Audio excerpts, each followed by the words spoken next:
morning, alien enthusiasts of the interwebs. I'm Alexa, resident Nuki Spooky Girly, and welcome back to another edition of How Aliens Formed Life as We Know It today. So I've got a question for you. What tidbit of alien news has scared you the most over the years? Personally, for me, it's every time I learn more about what the government hides from us. So let me know your answer in the comments, and welcome to the top 5 ancient Anunnaki alien god discoveries that terrified historians. Number 5. Advanced genetic engineering. So some believed that the Anunnaki manipulated early human genetics, either to create us as we are today, or to modify our ancestors for various purposes. Now there's many theories about how the world and humanity as we know it came to be, so hey, what's wrong with one more? Sure, it might be a lesser known one, but let's review what we have to compare it against. Starting with the Bible, the theory that I learned from birth, where the opening chapters of the book of Genesis explain that Adam and Eve are the first man and first woman. Adam's name first appears in Genesis 1 with a collective sense as mankind. Or was it Genesis the first? I'm sure somebody out there knows, it can let me know. In these chapters, God fashions a man from earth, breathes life into his nostrils, and makes him a caretaker over creation. God next creates for the man a helper, corresponding to him from his side or rib. She is called a woman because she is formed from man. The man receives her with joy, and the reader is told that from this moment a man will leave his parents to cling to a woman, the two becoming one flesh. The first man and woman are in God's Garden of Eden, where all creation is vegetarian and there is no violence. They are permitted to eat the fruits of all trees except one, the tree of the knowledge of good and evil. The woman is tempted by a talking serpent to eat the forbidden fruit and gives some to the man, who eats also. God curses all three, the man to a lifetime of hard labor followed by death, the woman to the pain of birth and to subordination to her husband, and the serpent to go on his belly and suffer the enmity of both man and woman. God then clothes the nakedness of the man and woman, but become godlike in knowing good and evil, then banishes them from the garden lest they eat the fruit of a second tree, the tree of life, and live forever. And I'm currently on my period, so I am forever cursing God for the pain of birth and periods because it's ridiculous. Now, the other major theory is that of the Big Bang. I think the easiest way to explain is that it says the universe as we know it started with an infinitely hot and dense single point that inflated and stretched, first at unimaginable speeds and then at a more measurable rate, over the next 13.7 billion years to the still expanding cosmos that we know today. But once again, we're assuming that somehow one random singular point formed the perfect formula for living people as we know it. And also, before I forget the mention of genetic engineering, we're getting closer and closer to that every day. So in December of last year, a new conceptual facility named Ectolife made some major waves by advertising itself as the world's first artificial womb facility, offering a way for parents to produce customized spawn. Nope, this ain't The Sims, this is reality. The facility would run on renewable energy and plans to house 75 labs, each equipped with up to 400 growth pods or artificial wombs, which are designed to provide the same environment that is present inside a mother's womb. Parents will be able to keep track of their spawn's growth and development through a screen on the pods that showcase real-time data, and that data will also be available to monitor through an app. Now, the artificial intelligence-based system can't be used to monitor the physical features of, said little one, and will report any potential genetic abnormalities. Now, during the time of delivery, the spawn can be removed from the pod with the push of a button. Now, the creator believes that artificial womb facilities could become a reality in 10 years or so if ethical restrictions are removed, claiming that every feature mentioned in the concept is 100% science-based and has already been achieved by scientists and engineers. And hey, if that isn't good enough, he's also promising an elite package that will allow people to genetically engineer the embryo before implanting it into the artificial womb, which I don't like the idea of that. That sounds really bad to me. But hey, what do I know? Parents will be able to select their little one's level of intelligence, height, hair, eye color, and physical strength and skin tone. But yes, bringing me back to my original point, going back to those Anunnaki aliens, it is believed that they engineered us, so what's the difference between them engineering us, humans, and now us engineering our own spawn? Number 4, anti-gravity and flight. So it's often suggested that these aliens possess the technology to fly, either within our atmosphere or between planets. Ancient depictions of winged gods or flying discs get cited as evidence, which kind of lead to support the modern-day UFO theories and beliefs. Depictions of modern craft found in ancient Egyptian hieroglyphs have been hailed as proof of an advanced alien civilization visiting our ancestors, which is believed to be the Anunnaki. So for folks like us, hieroglyphs appearing to resemble planes and helicopters in artwork done thousands of years ago have been hailed as unequivocal proof that the ancient Egyptians were visited by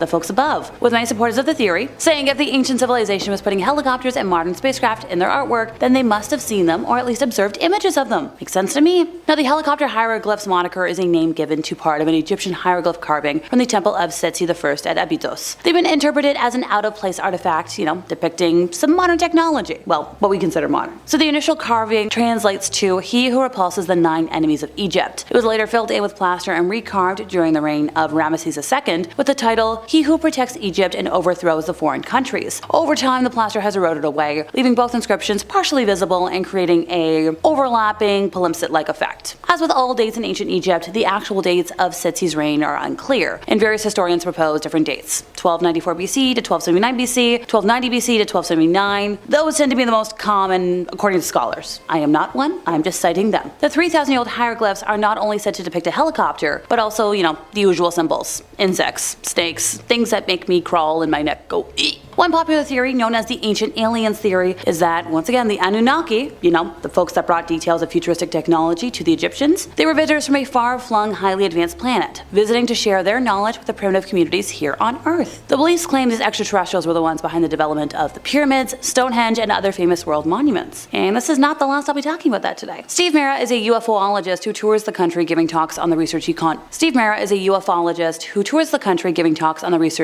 conducts. And at UFO conferences, he produces the helicopter hieroglyphs as part of the debate. During one talk, he pointed out that the helicopter, it looks like it's got a rotor blade, a rudder, also possibly a wing, which are all very specific things. Now, this technology could have very well directly led to what has become the modern-day human helicopter, and who knows what else. Now, I promise I didn't forget about anti-gravity. Theories argue that the Anunnaki possessed the technology to manipulate gravity, which when you think about what that could have done for today's society, it's just wild. Like, imagine being able to just float everywhere, or suspend gravity to help relieve strain on body parts. A dream. I always say that if I could have any superpower, I would like to be able to teleport for practicality purposes, but let me know what superpower you would want. Now, also the idea of suspending gravity to release some tension on my ankles would be lovely. Number 3, advanced metal and material manipulation. The theory that gold was of significant importance to the Anunnaki, perhaps for its alleged monoatomic properties or its use in advanced technologies, is kind of prevalent. Author Michael Cremo has researched the history of archaeology for 40 plus years, documenting findings that have been excluded from mainstream academic archaeology, findings that would disrupt the widely accepted story of human origins. Now, along with other authors such as Zachariah Sitchin, Eric von Daniken,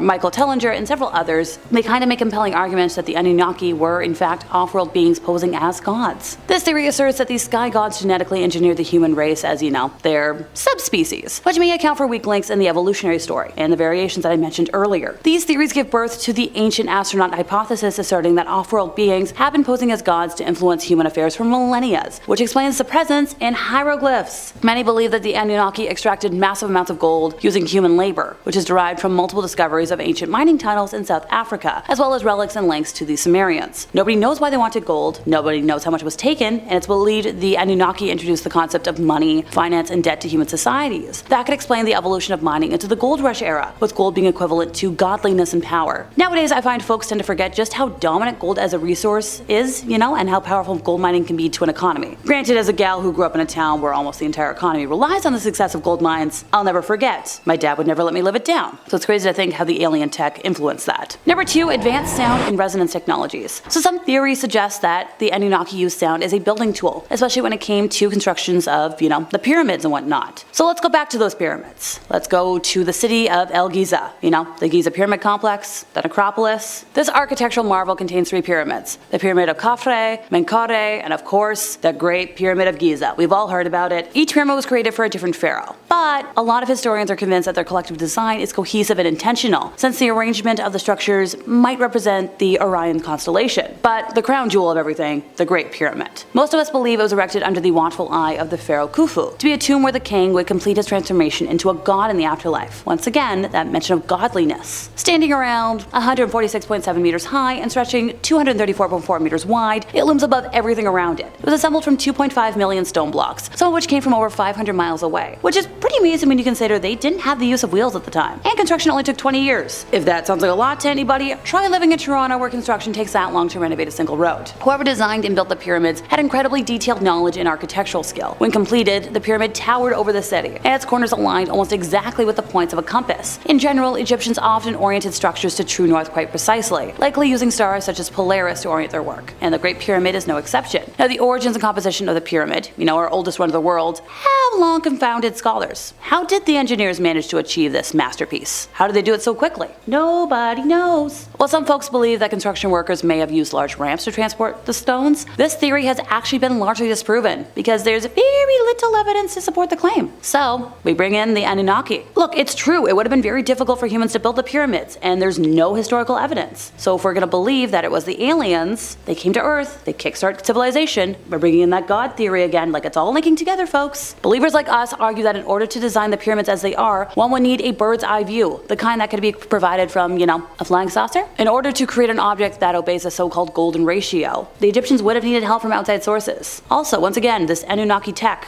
these great gods, whatever they were, they helped with Stonehenge. So imagine how it could have transformed to modern architecture. I could do with a couple of less bland buildings, okay? Number 1, advanced medical technologies. So based on stories of longevity, such as the extended lifespans of biblical figures and legends of healing abilities, some suggest that the Anunnaki possessed advanced medical knowledge or tech. For starters, Methuselah is the oldest person in the Bible. He died when he was 969 years old. Make all the jokes you want. He's mentioned in the book of Genesis as the son of Enoch, the father of Lamech, and the grandfather of Noah. His story in the Bible is significant as he is a part of the genealogy that links Adam to Noah, if your belief in the creation of the world falls in line with the Adam and Eve story. Mine doesn't. Due to his old age, Methuselah has become part of popular culture, and his name is typically used when referring to the advanced age of people or things. Now, Jared is the second oldest man in the Bible and is a 6th generation descendant of Adam and Eve, lived to be 962. Noah is one of the most well-known biblical figures, and his story is, the flood. Most of us are probably familiar with it, where God flooded the earth to wash away mankind's misdeeds and rebuilt the world with the animals and Noah and his family aboard the ark. Well, he also lived to be over 900 years old. So the belief that the Anunnaki had tech that was able to extend life, but it left when they did, makes a lot more sense through that lens when you consider that it's rare that anybody these days makes it to like 100 or more. And that brings us to the end of our time, which means it's time for me to hit the history books to see what else there is to be discovered about these ancient gods. If you enjoyed my ramblings today, could you help us out by giving this video a like, subscribing if you aren't already, hit the bell for more Anunnaki content from us here at Top 5 Scary Videos, and I'll see y'all next time, you lovely spooky people.